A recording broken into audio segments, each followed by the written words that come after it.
Hey, it's Jordan. I am in Flint, Michigan, East Palestine, Ohio, Tumwa, Iowa. Please support the only independent outlet on the ground covering what the corporate media covers up. Hey, it's Jordan with Status Coup. Hope you guys are doing okay in these trying times, because the Democratic establishment is not. And the corporate hacks and corrupt, craven neoliberals who have tanked the party and most of your futures are going to war with one Bernard Sanders. Oh, yeah. Before I get to that, we have grown substantially over the last week in Status Coup paid membership. So if you support our on-the-ground reporting, which we were just on the ground for a 3-state, 10-day swing state trip, please sign up today, statuscoup.com/join. Sign up as a Status Coup member for as low as $5 a month. We're going to have our members only call this Thursday night. And if you become a member before Thursday night, you'll get the email with the link to join our members only call. It's through a program like Zoom.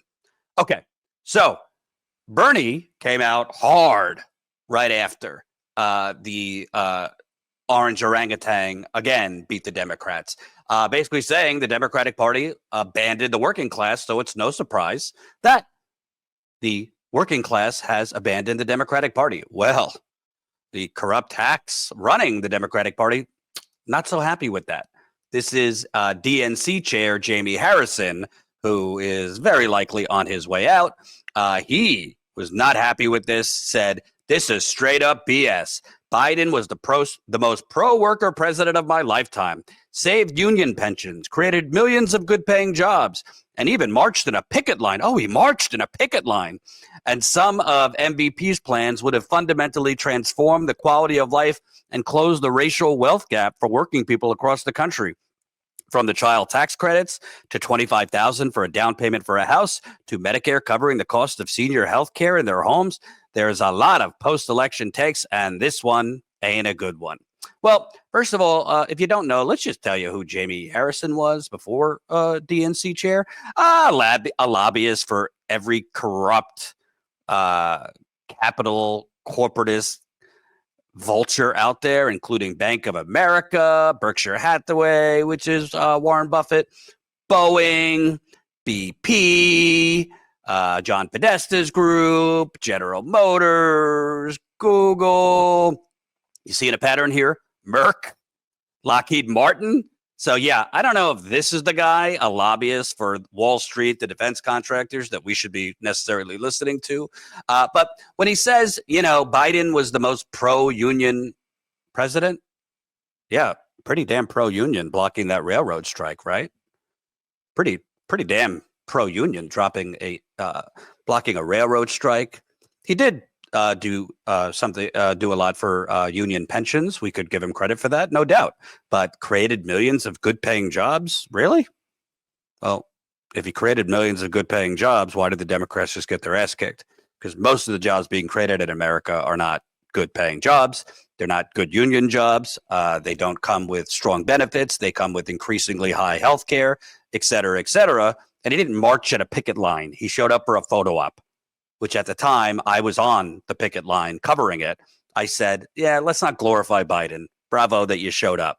But he did nothing to push the PRO Act, So spare me that he was the most union president. He also abandoned a $50 minimum wage. He also abandoned a public option. He said, I'll give you $2,000 checks, gave you $1,400. And that child tax credit you're talking about, that was a good thing. He said it for a year. And then when President Manchin and Vice President Sinema, Joe Manchin and Kirsten Sinema, blocked it and refused to extend it, you know what he did? Nothing. He did not use the bully pulpit of the presidency to fight them. He could have held press conferences shaming them. He could have done rallies shaming them, saying these two corporate ghouls are stopping poor children from getting food in their bellies. These corrupt ghouls are going to increase child poverty again when we just lowered it. And you know what that would have been? Very popular, because people like a fighter. Biden wouldn't fight them. But Jordan, if he would have publicly shamed them, they would have joined the Republican Party and Democrats would have lost the Senate. And who cares? They were already Republicans in the Democratic Party. Who cares if they officially joined the Republican Party? They were blocking extending the child tax credit. So if Biden, who Jamie Harrison, lobbyist for Bank of America, Merck, Lockheed Martin, if Biden would have passed the $15 minimum wage, which he has zero excuse that he didn't, if Biden would have pushed a public option, if Biden would have fought for a child tax credit and extending it, and I think he would have possibly had a chance too, because I think Manchin and Sinema are not beyond shaming, but Biden wouldn't use the bully pulpit of the presidency, you might be sitting here with a far different result because it would have given Harris something to run on. I digress. But it wasn't just DNC chair Jamie Harrison. Mr. James Clyburn, who I think just won re-election for like the 17th time. I have people in South Carolina who have messaged me before about Clyburn, how corrupt he is. James Clyburn, who, remember, in 2020 basically is why Joe Biden won the primary.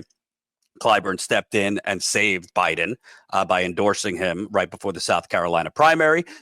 James Clyburn, he doesn't like Bernie's diagnosis that Democrats have abandoned the working class. Let's take a look. What is your reaction to Senator Sanders' comments? Well, I think I understand what the senator is saying. I do not agree that we are not a party of working men and women. I represent a pretty Democratic district. I represent a rural district. It's about 50% rural. And in South Carolina, the entire district may be rural to most people. But I do believe we have some problems in rural communities that we are not communicating with, in that their emotions run a little different than emotions in urban areas. And therefore, we have had some problems. And I think it shows up, not just in the South, but in the Midwest as well. And even some of those rural areas in the Northeast, we've been having some problems connected. So I just think that as we take an assessment of all of this, we ought to just chill out for a while, get in touch with each other. Don't worry about blaming anybody. You know what they say, success has 1,000 parents. Failure is an orphan. And so when you're really successful, everybody claims credit. When you come up short, everybody seems to scatter and assign blame. Yeah, just everybody chill out. You just lost the presidency for the second time in 8 years to a used car salesman. But, everybody just relax, chill out. It will all be okay. Well, it's definitely going to all be okay for James Clyburn, who's 83 years old. Why shouldn't he chill out? You know what? James Clyburn, he could go chill out. He could go relax with mojitos, margaritas at any beach because he's taken the most money of all Democrats from big pharma. Did you know that? Clyburn has taken more than $1 million in pharma money in a decade, far surpassing his peers. Could this be part of the problem? Could this be part of the problem with, I don't know, why you're not reaching rural communities? And by the way, the Democratic Party's problem is not just in rural communities. Donald Trump cleaned up. He overperformed in almost every county in America. That's rural, suburban, exurban, urban. He did a lot better in suburban areas that the Democrats had overperformed in 2018, 2020, and 2022. He did better in urban areas. He won 1 out of 3, 1/3 out of voters of color. He won white women. He won Latino men. This is not just a rural issue for Democrats. And to be clear, I don't want anybody to get this twisted. If you're conservative or MAGA watching, I'm not here to stroke you either. Donald Trump and the Republican Party are not the answer, folks. And smash that like button, share this live stream. Excuse me, it's not a live stream. Share this premiere so we can get it out to more people. The more people that smash the like button, the more people that will see this. Donald Trump's not the answer, and he's bullshitting you and hoodwinking you. He ain't going to do a damn thing for rural communities, working class people. Not a thing. He lied to you. He's going to give tax cuts to wealthy people. That's it. He's going to deregulate, and he's going to enrich himself and the sycophants around him. But the problem is we have had a now nearly 50-year bank robbery in this country. Look at the top line. That's where all the money is going. I don't care if you live in a rural area, a suburban area, an urban area. I don't care if you live on the North Pole.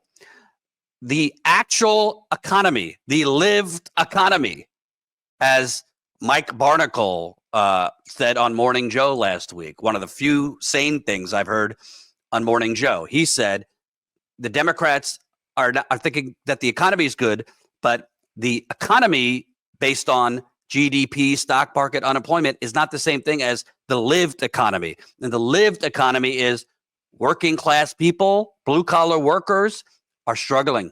Most people are working paycheck to paycheck. What is it? Nearly half the country doesn't have $400 in case of an emergency. I believe it was 60-something% don't have $1,000 for an emergency, $1,000 unexpected emergency. So when your reaction and your policy proposals for that are tax credits, when your reaction and policy proposals for that are, help with a down payment on a house, even though that's not going to help that much because Wall Street is buying up the homes and doubling the price. When you abandon the $15 minimum wage, when you abandon a public option, when you block worker strikes, when you don't push the PRO Act, it's going to leave a lot of struggling people who are struggling economically very open to a revolt vote or the fake populist. But it wasn't just Clyburn. Nancy Pelosi, Queen Bee of the corporate Democratic establishment, she did not like Bernie Sanders' talk. She had a problem with it. Let's take a look. With all due respect, and I have a great deal of respect for him, for what he stands for, but I don't respect him saying that the Democratic Party has abandoned the working class families. That's where we are. For example, under President Biden, you see the rescue package, money in the pockets of people, shots in the arm, children in school safely, working people back to work. What's his name? What did Trump do when he was president? One bill that gave a tax cut to the richest people in America. In fact, why did voters who earned less than 100,000 K go for Trump in such large numbers? Well, there are cultural issues involved in elections as well. Guns, God, and gays. That's the way they say it. With all due respect to my friend Bernie, who I, along with the rest of the Democratic Party, shanked and took a shiv to. First of all, before we get to Nancy Pelosi's absurd statement there, just so you know, Nancy Pelosi, forget Democrats, might be one of the most corrupt politicians in all of America. Nancy Pelosi is literally legally committing insider trading almost on a daily basis. Nancy Pelosi has made 20 times her salary in just one trade. This is from a few months ago. Former House Speaker is holding a substantially profitable position in NVIDIA stock, according to analysts tracking the trades of Congress members and their families. Unusual Whales, a financial services platform that focuses on congressional insider trading, among other things, said on Wednesday that Pelosi has nearly $4 million in gains from the NVIDIA call options her husband, Paul Pelosi, purchased in November. These call options allow investors to buy shares at a predetermined price. This from Unusual Whales. On November 22nd, 2023, Nancy Pelosi and her husband bought NVIDIA calls, a leveraged bet NVIDIA would go up. She just now bought 10,000 more shares in NVIDIA on June 24th, 2024. Since November 22nd, NVIDIA is up 156%. Her calls have made her over $4 million, over 20 times her salary in 224 days. I want to give you the history of Pelosi, her NVIDIA trading, and show the conflict within Congress. Let's start with December 2021. After a history of unusual trading, from Visa trading during the GFC and buying before stimulus bills, Nancy Pelosi was asked if she thinks U.S. Congress members should trade despite legislative conflicts. She said, "We are a free market economy. Congress should be able to participate in that." Insane. In January 2022, Unusual Whales releases their most famous trading report showing Congress beat the market. Nancy Pelosi is listed as the 5th best trader in Congress. The report creates a flurry of media and outrage while the report continues to go viral. Within several days of publishing, 5 new bills banning members of Congress from trading were proposed. In the summer of 2022, it is revealed that Pelosi was trading millions of dollars of NVIDIA before voting on a U.S. semiconductor bill by the Biden administration. We reported on her trading to outrage by the public. Interestingly, for the first time in history, a few days later, Pelosi disclosed trades made on the same day they were made. This is likely the fastest disclosure in history of U.S. Congress. She reported that she sold out of her NVIDIA position, the first time she divested from conflicts in her portfolio.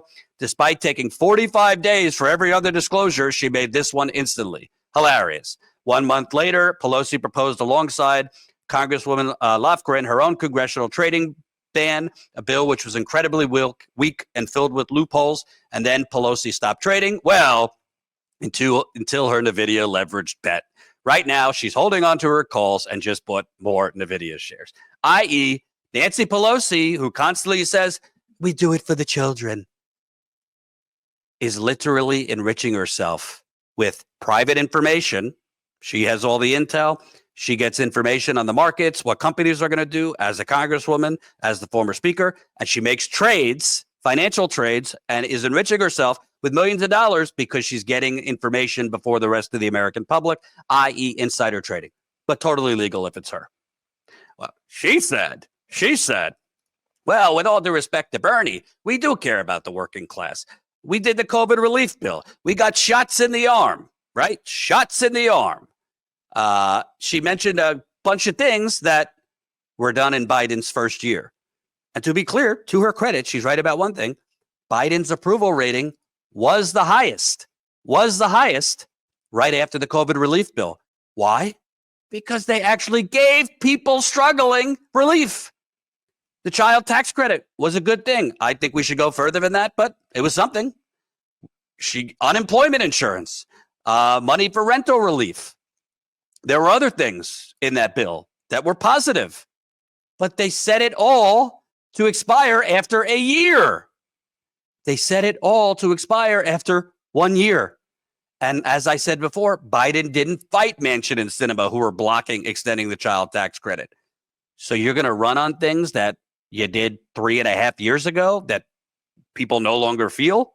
She failed to mention that the working class party ran on raising the minimum wage to $15 an hour, which at this point is the conservative position. It's not enough, and quickly abandoned it. You ran on a public option, quickly abandoned it. I could go down the list. These people are so out of touch, maybe because they're doing legal insider trading and enriching themselves. Let's see Bernie's response to Pelosi. As you know, your statement was met with some sharp reaction as well. This is what Speaker Emerita Nancy Pelosi had to say. Take a look. I'll get your reaction on the other side. Bernie Sanders has not won. Let me, with all due respect, and I have a great deal of respect for him, for what he stands for, but I don't respect him saying that the Democratic Party has abandoned the working class families. Senator, how do you respond to Nancy Pelosi? Well, Nancy's a friend of mine, and we've worked together on many issues. But here is the reality. I have to say to Nancy, in the Senate in the last 2 years, we have not even brought forth legislation to raise the minimum wage to a living wage, despite the fact that some 20 million people in this country are working for less than $15 an hour.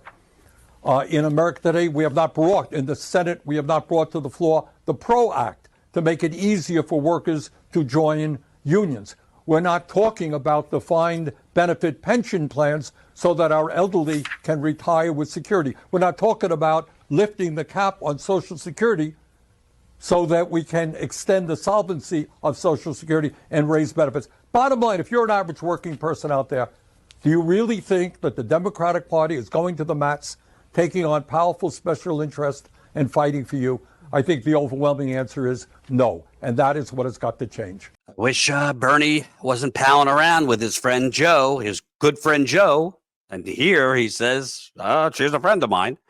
I wish he wasn't palling around with them for the last 4 years. And this version of Bernie was present to actually fight them as they abandoned all the promises they made. And by the way, when Nancy says Bernie hasn't won anything, yeah, in large part because you and the rest of the corporate Democrat gang helped sabotage him in 2016 and 2020.